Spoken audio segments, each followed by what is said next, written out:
आज कहानी हंगामा, उपद्रव और आगजनी की।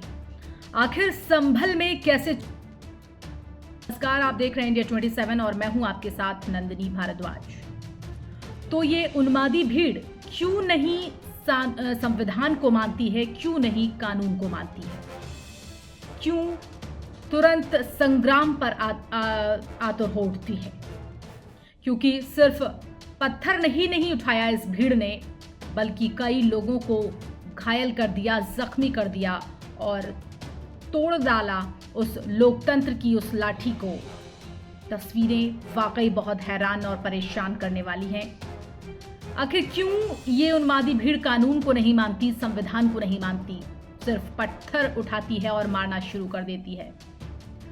प्रशासन की माने तो संभल में अवैध ढांचे को बचाने उतरी भीड़ हजारों मुसलमानों की भीड़ थी और मस्जिद सर्वे के एक्शन के बीच ये घनघोर रिएक्शन देखा गया।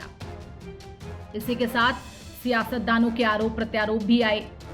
संभल पर राजनीति करने वाले सावधान और चर्चा तमाम। यही कुछ आजकल नजर आ रहा है। सोशल मीडिया हो, टीवी डिबेट्स हो या फिर अन्य कोई प्लेटफॉर्म, संभल की चर्चा चहुओर है। चर्चा होना जरूरी भी है क्योंकि उस वक्त अधिकांश लोग घरों में थे, मोहल्लों में चहलकदमी बहुत कम थी और इसी दौरान अफवाह बन जाती है चिंगारी। तो चलिए पूरी पड़ताल करते हैं कि आखिर ये सब क्यों, कैसे हुआ और इस पर रिएक्शंस क्या आए और अब आखिर संभल पर आगे क्या होगा। सर्वे होगा या फिर टाल दिया जाएगा? पता चला कि चंद पुलिसकर्मियों ने जान पर खेलकर जब भीड़ को रोका तो जबरदस्त पथराव हुआ। तनावपूर्ण हालात के बीच कई मौतें हो गई। संभल की गलियां सूनी हो गई, पुलिस छावनी में तब्दील हो गई। पूरा संभल तब्दील हो गया छावनी में। इंटरनेट पर बैन लग गया और स्कूल भी बंद हो गए। सवाल उठता है कि आखिर संभल में असलियत में हुआ क्या था? किसकी वजह से हिंसा भड़की, पत्थरबाजी क्यों हुई, तनाव और बवाल क्यों हुआ, क्यों जाने गई? संभल में जामा मस्जिद सर्वे के दौरान ये हिंसा की तस्वीरें बताई जा रही हैं। इसमें जमकर पथराव होता है। बाद में पुलिस के फायरिंग के भी वीडियो सामने आते हैं। मीडिया रिपोर्ट्स की माने तो इस हिंसा में कुछ लोगों की जान गई है। ताज़ा अपडेट ये है कि संभल में इंटरनेट बैन कर दिया गया है और स्कूल कॉलेजों में छुट्टी कर दी गई है। एसपी ने ऐलान कर दिया है कि इस मामले में दोषियों के खिलाफ एनएसए की कार्रवाई होगी और आगे की जो भी कार्रवाई होगी वो अमल में लाई जा रही है। ड्रोन के फुटेज की स्टडी कर ली गई है। उनके छोटे छोटे पासपोर्ट साइज फोटोज बनवाए जा रहे हैं और उनको सर्कुलेट किया जाएगा और जो लोग उनको बताएंगे उनको उचित इनाम भी दिया जाएगा, जो इन लोगों के बारे में सूचना देंगे ये दंगाई और बलवाई कौन थे। और सारे सीसीटीवी फुटेज हैं उनको भी कलेक्ट कर लिया गया है और मैं उम्मीद करता हूं कि इस धरपकड़ में जल्दी जो भी नामजद अभियुक्त हैं और जो भी अन्य अभियुक्त हैं उन सब लोगों को गिरफ्तार किया जाएगा और उनके खिलाफ जो विधिक कार्रवाई है वो सुनिश्चित की जाएगी। लेकिन फिलहाल संभल में सब कुछ ठीक नहीं है। तनाव पूरी तरीके से बना हुआ है। एक अजब तरीके की शांति बनी हुई है, लेकिन वो शांति नहीं कही जा सकती क्योंकि संभल में फिलहाल अभी कुछ ठीक नहीं है। रिएक्शन है, तनाव है। तो क्या वाकई मस्जिद पर दोबारा सर्वे की मांग को लेकर हुए विवाद ने हिंसक रूप ले लिया? क्या सर्वे के दौरान खास समुदाय ने पुलिस पर पथराव और आगजनी कर दी और जवाब में पुलिस को भी आंसू गैस के गोले छोड़ने पड़े, लाठीचार्ज करना पड़ा? जवाब तलाशते हैं कि हकीकत में संभल में हिंसा क्यों भड़की और क्या कुछ हकीकत में वहां हुआ। ये वाकया है सुबह वक्त 7:30 बजे के आसपास का। रविवार की सुबह 7:30 बजे का समय था।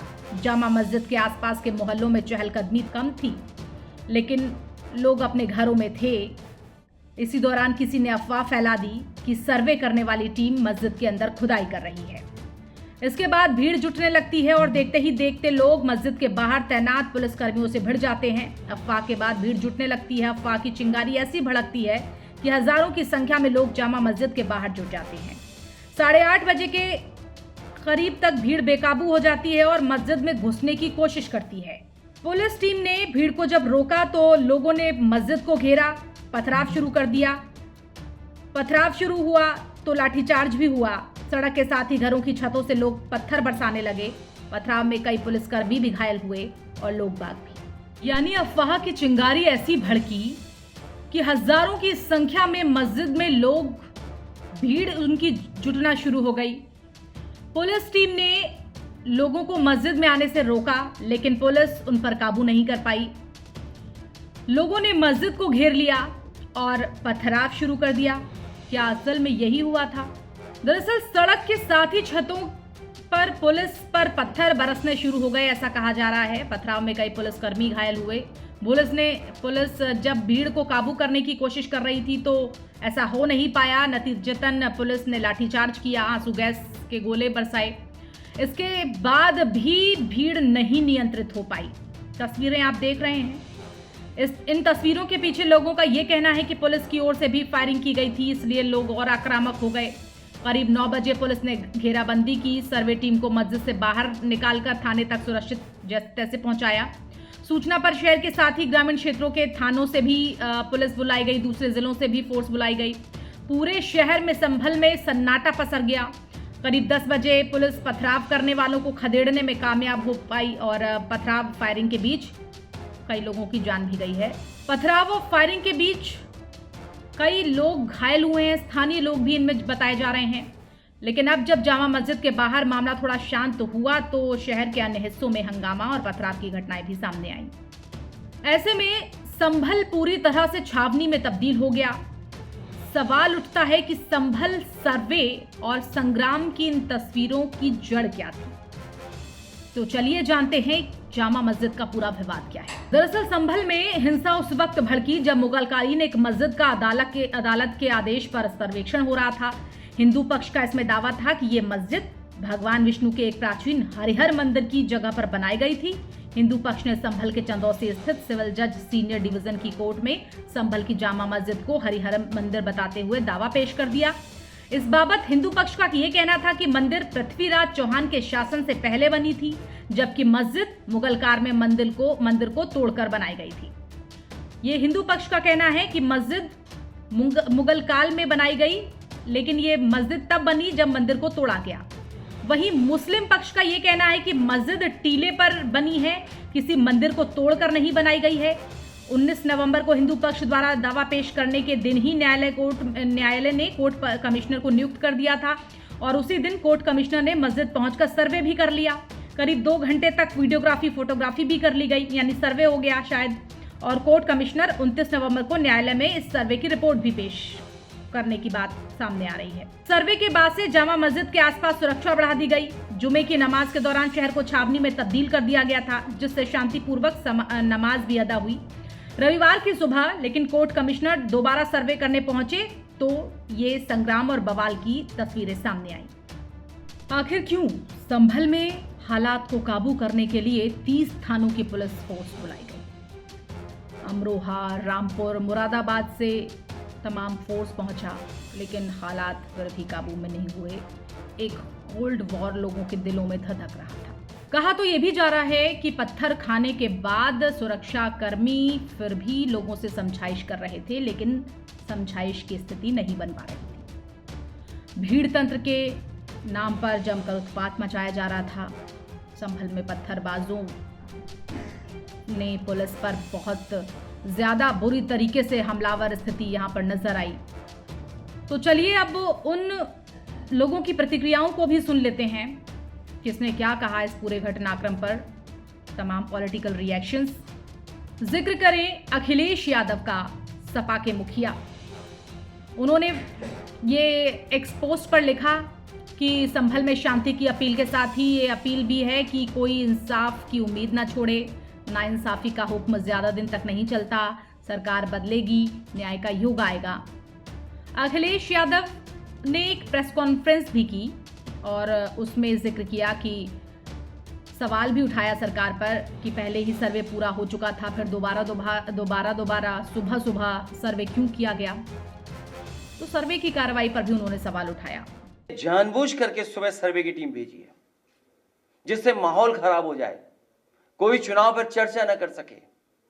और जो जानकारी मिल रही है उसमें जानकारी है कि कई लोगों को चोट पहुंची है, कई लोग घायल हैं और एक नौजवान नईम उसकी जान चली गई है। आखिरकार जब सर्वे हो चुका था मस्जिद का, तो दोबारा सर्वे क्यों करा रही सरकार, और वो भी सुबह और बिना तैयारी के। कानूनी और कोर्ट के जो प्रोसीजर उसमें मैं नहीं जाना चाहता हूं कि दूसरे पक्ष की सुनवाई नहीं है, कोई सुनने वाला नहीं है दूसरे पक्ष को। उनका आरोप था कि दूसरे पक्ष की कोई सुनवाई नहीं की गई। ये सब चुनाव के मद्देनजर हुआ सरकार से, ताकि कोई सवाल ना पूछ सके। संभल घटना पर इमरान मसूद भी कहते नजर आए कि देश का माहौल खराब हो रहा है। उन्होंने तो यहाँ तक कह दिया कि ये पुलिस द्वारा प्रायोजित अपराध है और कुछ लोग पॉलिटिकल एजेंडा चला रहे हैं। जामा मस्जिद पर छाती पीटने वाले ओवैसी भी संभल हिंसा पर सोशल मीडिया प्लेटफॉर्म एक्स पर लिखते हैं कि तुझको कितनों का लहू चाहिए अर्ज़े वतन, जो तेरे आरज़े बेरंग को गुलनार करे। कितनी आहों से कलेजा तेरा ठंडा होगा, कितने आंसू तेरे सहराओं को गुलजार करें। संभल में पुरअमन एहतिजाज करने वालों पर उत्तर प्रदेश पुलिस द्वारा फायरिंग करने की हम कड़ी निंदा करते हैं।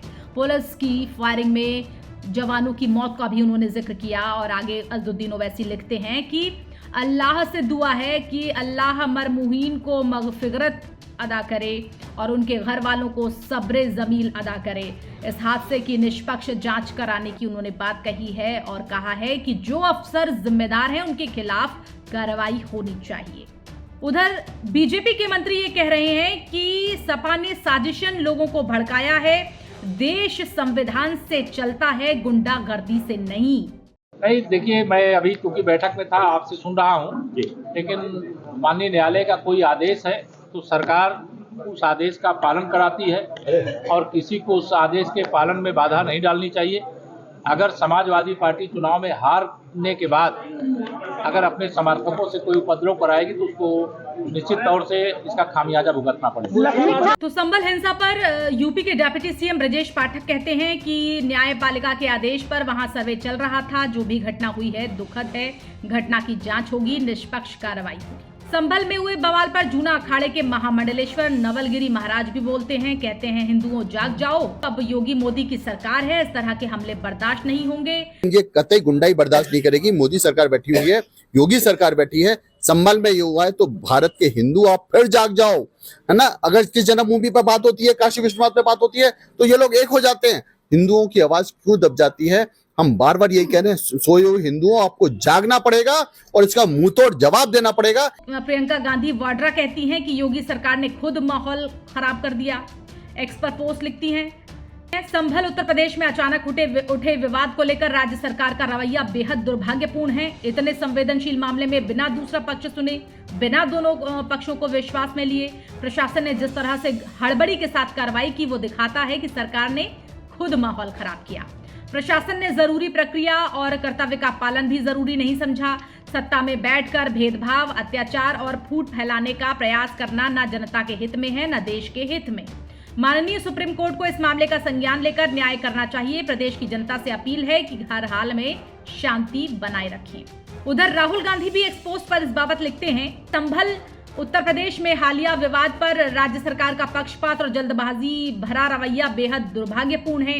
हिंसा और फायरिंग में जिन्होंने अपनों को खोया है उनके प्रति मेरी गहरी संवेदनाएं। प्रशासन द्वारा बिना सभी पक्षों को सुने असंवेदनशीलता से की गई कार्रवाई ने माहौल को बिगाड़ डाला और कई लोगों की मृत्यु का कारण बना, जिसकी सीधे जिम्मेदार भाजपा सरकार को उन्होंने बताया है। भाजपा का सत्ता का उपयोग हिंदू मुसलमान समाजों के बीच दरार, भेदभाव पैदा करने के लिए करना न प्रदेश के हित में है और न देश के। राहुल आगे कहते हैं, मैं सुप्रीम कोर्ट से इस मामले में जल्द से जल्द हस्तक्षेप कर न्याय करने का अनुरोध करता हूं। मेरी अपील है कि शांति और आपसी सौहार्द बनाए रखा जाए। हम सबको एक साथ जुड़कर यह सुनिश्चित करना है कि भारत सांप्रदायिकता और नफरत नहीं, एकता और संविधान के रास्ते पर आगे बढ़े। खैर, इस बाबत संभल के जिला मजिस्ट्रेट भी डीएम भी एक अधिसूचना जारी करते हैं और जिले में इंटरनेट बैन कर दिया जाता है। स्कूलों और कॉलेजों में छुट्टी हो जाती है, छुट्टी का ऐलान कर देते हैं और ये भी ऐलान करते हैं कि कोई भी बाहरी संगठन, राजनीतिक संगठन संभल में एंट्री ना करे। 24 घंटे के लिए इंटरनेट बंद करने की हमने रिक्वेस्ट की थी, जिसे शासन द्वारा मान लिया गया। केवल संभल तहसील में 24 घंटे के लिए इंटरनेट बंद किया है। तो सर आदेश कर दिए गए सर नेट बंद करने के लिए? हाँ, केवल 24 घंटे के लिए संभल तहसील के लिए आदेश। बहरहाल पुलिस कप्तान की माने तो आम लोगों की नहीं, पुलिस लिखी गाड़ियों की दंगाइयों ने चुन चुन कर थूक डाला। संभल में बवाल पर एसपी ने यह बताया कि पूरी प्लानिंग के साथ किया गया था पुलिस पर अटैक। तो क्या वाकई ये एक सोची समझी साजिश थी? अचानक संभल में एक साथ इतने सारे पत्थर कैसे आ जाते हैं? अचानक से इतने पत्थर क्यों बरसाए जाते हैं? संभल तो केवल एकमात्र बहाना है। अगर संभल में न्यायालय द्वारा सर्वे का आदेश नहीं भी होता तो किसी ऐसे क्षेत्र में क्या ऐसी घटना जरूर होती, ताकि शीतकालीन सत्र जो आगे होने वाला है संसद का, उसमें व्यवधान पहुंचाया जा सके, मुद्दों से भटका जा सके, या फिर प्रशासन माहौल खराब करना चाहता है। संभल में मंदिर के नाम पर जो कुछ होता है, क्या ये सब ठीक है? हर मस्जिद में मंदिर को तलाशना, क्या ये सब ठीक है? किसी की तरफ से जानबूझकर ये सब किया गया? अविश्वास क्यों है दोनों पक्षों में, हिंदू पक्ष में, मुस्लिम पक्ष में?